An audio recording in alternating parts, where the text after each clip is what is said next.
Hola! Hades!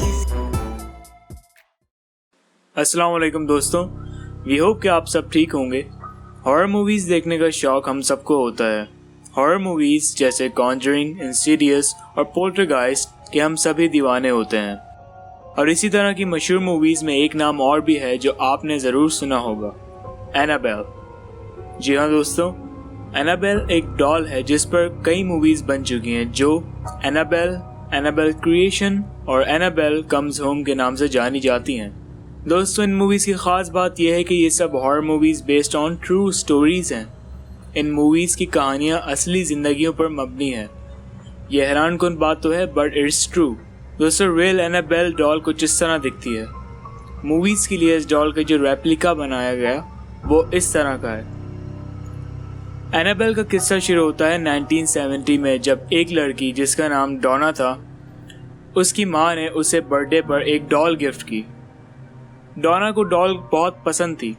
यही वजह थी कि वो बड़ी हो जाने के बावजूद डॉल से खेला करती थी। डोना एक मेडिकल स्टूडेंट थी और एक अपार्टमेंट में रेंट पर रहा करती थी। डोना के साथ उसकी रूममेट भी रहती थी जिसका नाम एंजी था। डोना ने अपने प्रेजेंट अपने रूम में अपने ही बेड पर सजाए थे। कुछ ही वक्त में डोना को लगने लगा कि ये डॉल खुद मूव करती हो, या तो इसके बॉडी पार्ट्स मूव करते हैं या अपनी जगहें चेंज करती है। जैसे अगर डोना इसे बेड पर छोड़कर जाती तो ये डॉल चेयर पर मिलती। एक बार डोना इसे अपने बेड पर रख कर गई और जब वो वापस आई तो ये डॉल बाहर लिविंग रूम में एक सोफे पर पड़ी हुई मिली।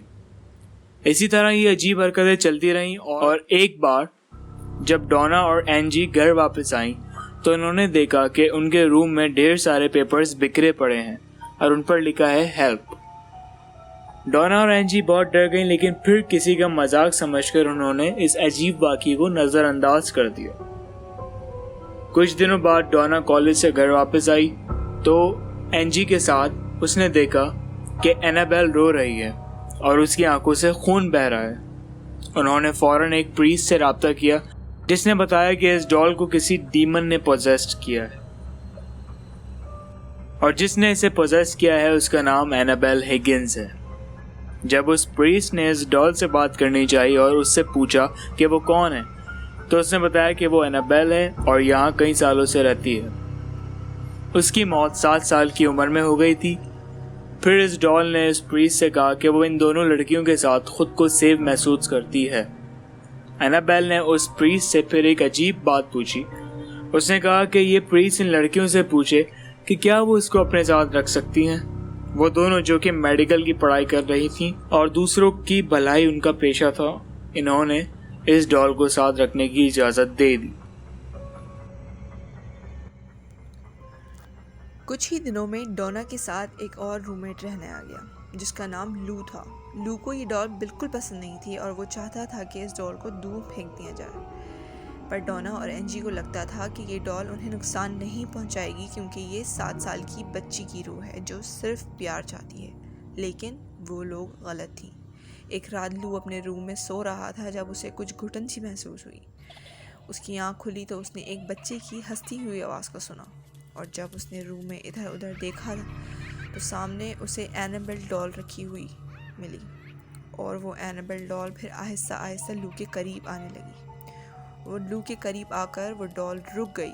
ये देखकर लू इतना डर गया था कि बेहोश हो गया। अगले दिन होश में आने पर लू को यकीन ही नहीं आया ये जो पिछली रात हुआ था वो उसका ख्वाब था या हकीकत।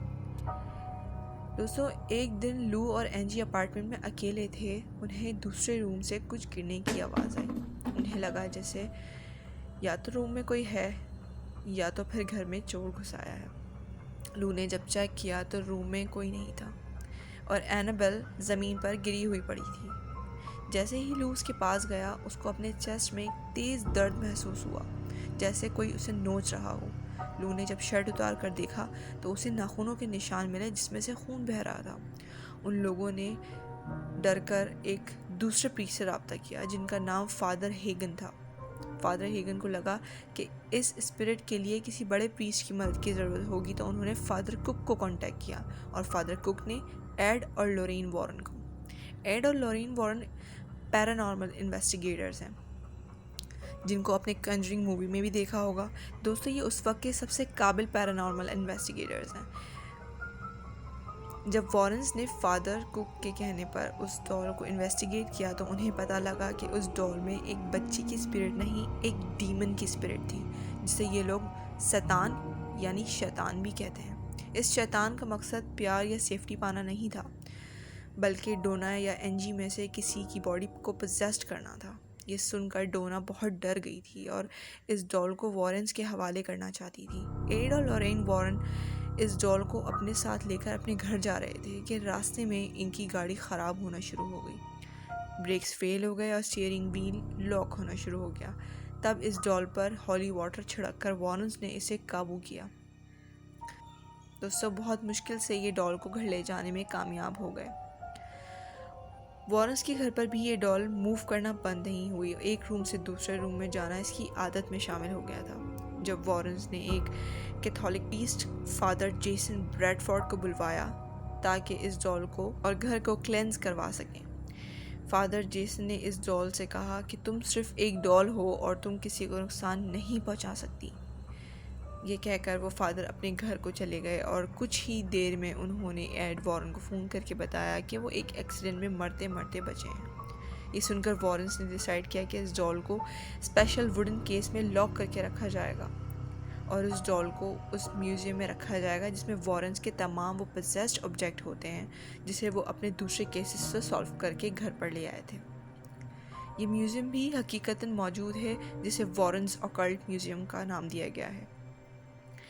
इस डॉल को इतनी हिफाजत से रखा गया है, ये फिर भी लोगों को नुकसान पहुंचाने से बाज नहीं आती। एक बार वॉरेंस के एक फ्रेंड ने अपने विजिट पर इस डॉल का मजाक उड़ाया था दोस्तों, और उसी दिन घर वापसी पर एक्सीडेंट हो गया जिससे उसकी मौत वाक़या हो गई। आज भी एनाबेल वॉरेंस ऑकल्ट म्यूज़ियम में मौजूद है और दुनिया की सबसे मनहूस डॉल मानी जाती है। दोस्तों, ये वीडियो लाइक, शेयर और इस चैनल को सब्सक्राइब कर दीजिएगा। और for more updates visit our Facebook page. The link is given below in the description. Thank you.